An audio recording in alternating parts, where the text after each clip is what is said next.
1 2 T 2 T 2 1 2 T 2 T 2 1 2 T 2 T 2.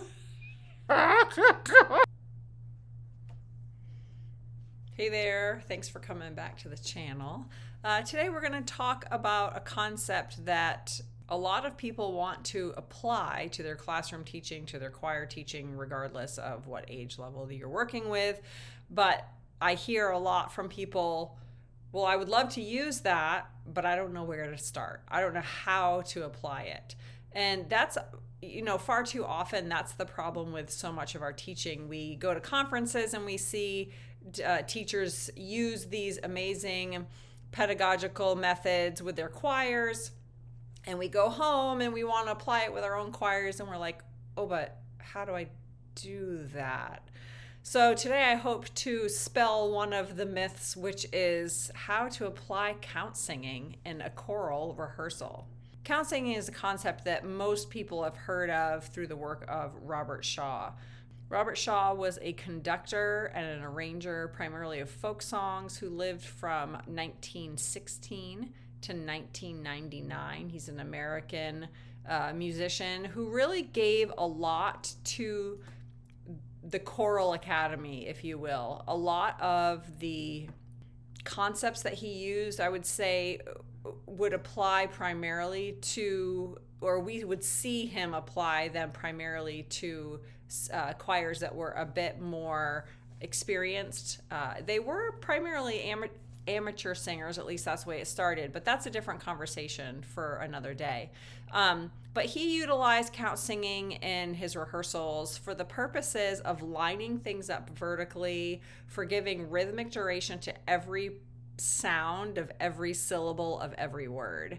And now we're not going to go quite that far today. We're going to be looking at count singing more from a pedagogical standpoint of how to teach rhythm with your choirs. So first and foremost, what on earth is count singing? Well, count singing is singing on the written pitches using beat numbers and their subdivisions instead of lyrics. So here we're having a few different examples of what count singing might look like if we were to write it in. So you can see in the first example, we're in 4/4 and we're using the subdivision 1 and 2 and T and 4 and so forth. We primarily, I say we, like it's me and all my buddies over here talking about this. I like to use T instead of 3 because it's just easier to say. It takes less time. There's no glide, no weird 3 combination of consonants and so forth. You can go watch my rewriting vowels presentation if you want more info on why that can be a problem. But anyway, that's an example of if we were in a simple meter, so 2/4, 4/4, 3/4, how we might apply count singing. The second example is, I didn't leave in the time signature for some reason, but it's in 6/8. So for this example, we would count 1 2 T 2 2 T 1 2 T 2 2 T, so on and so forth. The final example shows what it might look like if we were subdividing at the 16th note. 1E and a 2E and a TE and a 4E and a. Now there are different schools of thought as to whether you apply the subdivision to every single note, or if in the case of this third example, you would just sustain the first number. So 1E and a 2E and a T4. So you would kind of intuit the E and a on beats 3 and beats 4. That's really up to the individual conductor. There are pros and cons in each of the camps, if you will. That's something that you could just decide for yourself. I don't have a preference either way. I can see the value in singing the subdivision through every single note. It helps to maintain the legato, the forward motion of the breath, things like that. Whereas if we were just sing T4, there's room to kind of draw off of those pitches. But I can also see how maybe more advanced count singers could benefit from not singing the subdivision. That could be almost like a transference of skill of how to maintain the energy of the sound while not reiterating those subdivisions. So that's a bit of an aside, but I did want to just include that as well. Now, if I were going to teach, or when I'm going to teach count singing, the first thing that I go to pretty much with any concept, any new concept that I want to teach, is I go straight to Bloom's taxonomy.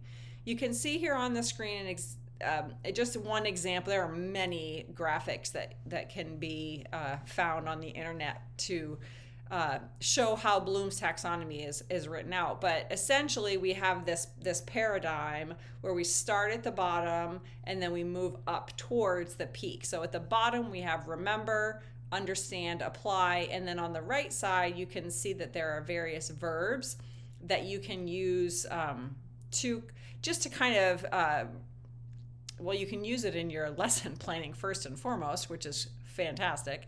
But it also helps the educator, the teacher, the conductor, whatever you want to call yourself, draw attention to specific aspects within each of those different frames. So the ones that I'm going to talk about in application to count singing are the bottom three: remember, understand, and apply. And that's primarily because if we can get to analyze, evaluate, create with our singers, then chances are we don't have to do a whole lot of teaching of count singing.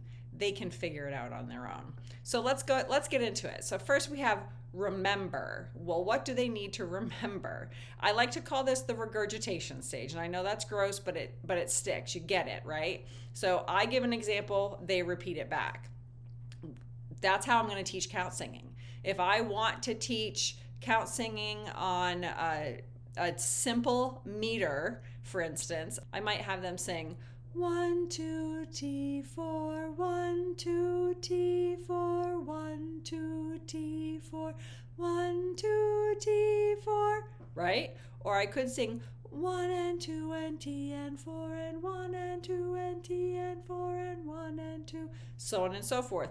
We're going to do that in a warm-up.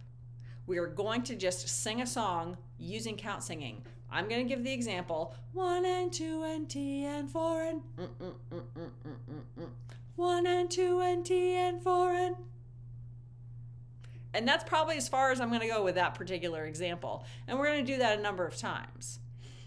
Once they've gotten that concept, then you can get a little more advanced with which type of rhythmic variation you're using. So one of the ones that we saw that I brought up on the screen earlier was row, row, row your boat. 1 2 T 2 2 T 1 row, row.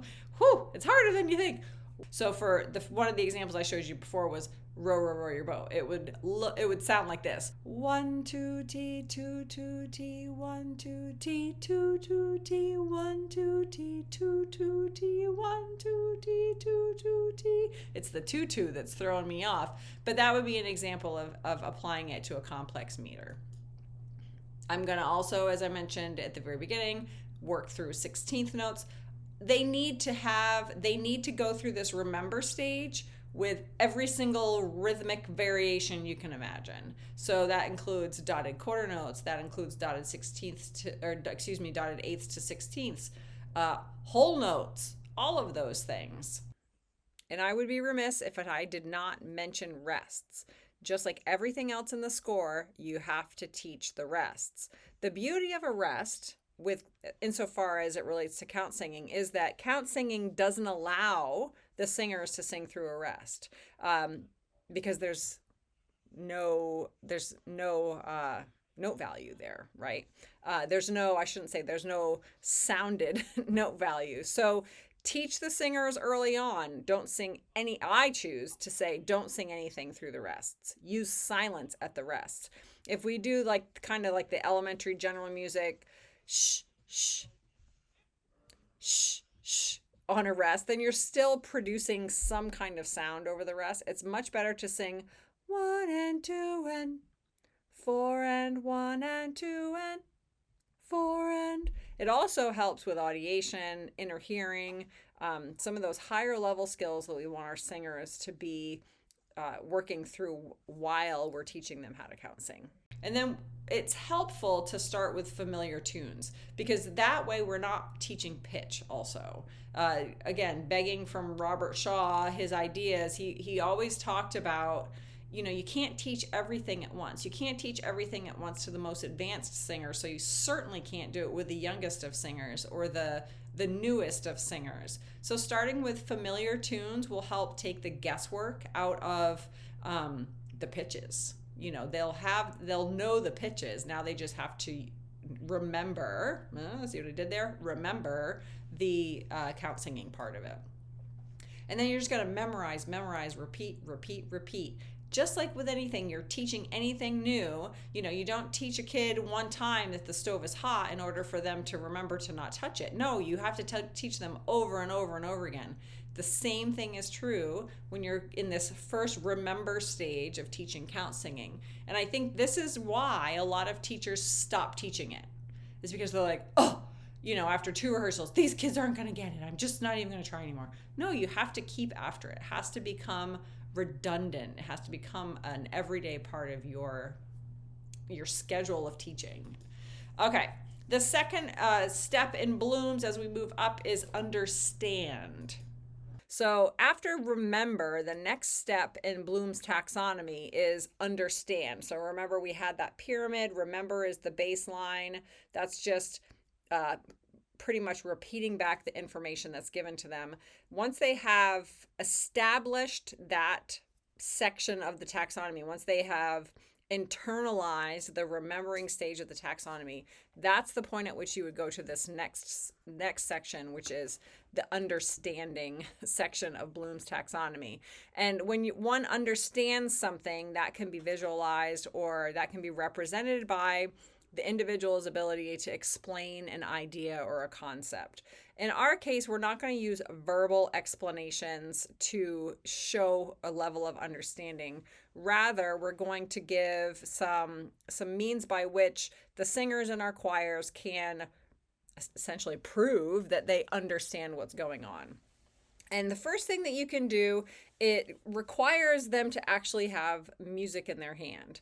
And what you're going to do is provide opportunity for them to recognize and locate the rhythms that they've learned as part of that remembering stage, but now in print. So we've practiced 1 and 2 and T and 4 and 1 and 2 and T and 4 and so on and so forth.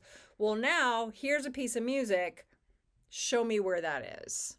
So they've internalized the actual presentation of the information, right? The 1 and 2 and T and 4 and what have you. And now you're going to say, okay, here's a piece of music. Show me where that is. And that for some singers, those that don't have hardly any background in music, you're probably going to have to tell them where the first few instances of that particular rhythm is. But then you can go on and say, okay, now you show me another one. And you can use some differentiated instruction there too. Maybe you're going to put them in small groups. You've got a fancy singer who's been taking piano lessons for a million years, and they understand what the rhythm is and they can find it, and they'll lead their peers to that. That could be a method that you might use in your classroom, depending on how much time you have, right? The second aspect of the understand portion of Bloom's taxonomy is to categorize rhythms as same, different. And then the third step to go through for this section of understanding or developing an understanding is to have the singers describe how the rhythms are the same or how they are different. In many cases, when you're dealing with eighth notes in particular, they're barred together. So that could be something that you are looking for the singers to mention.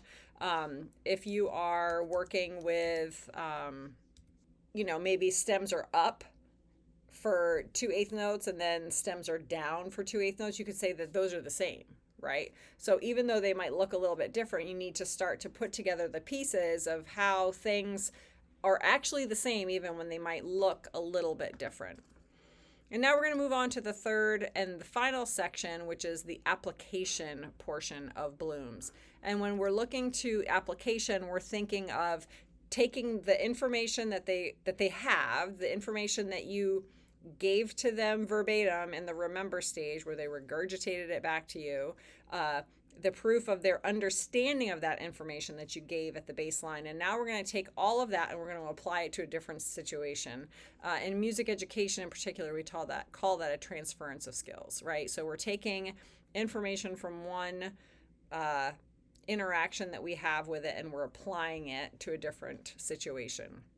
And here, you're just going to provide an opportunity for the singers to take what they remember and understand and apply it independently to a new situation. And that independence is the important part, right? They have to be the ones that actually make the transference of skills. If you try to make that transfer for them, then we're way back down in the remember stage. You have to let them be independent of you as the conductor, director, teacher, whatever you want to call yourself, and let them experience that for themselves.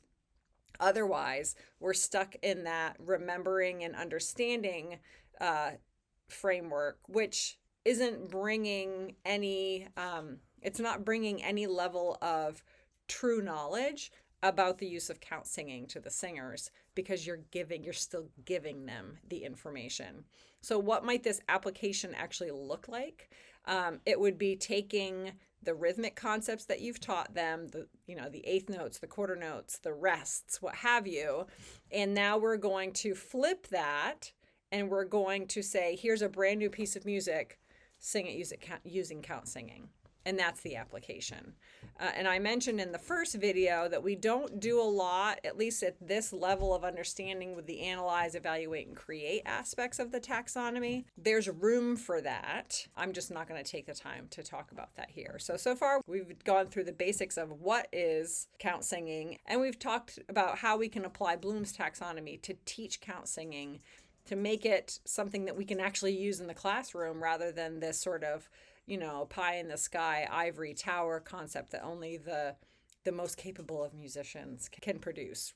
The next video, we're going to talk through how we might use our warm-up to teach count singing as well. So I hope to see you back then. If you haven't already, please like, subscribe, and share.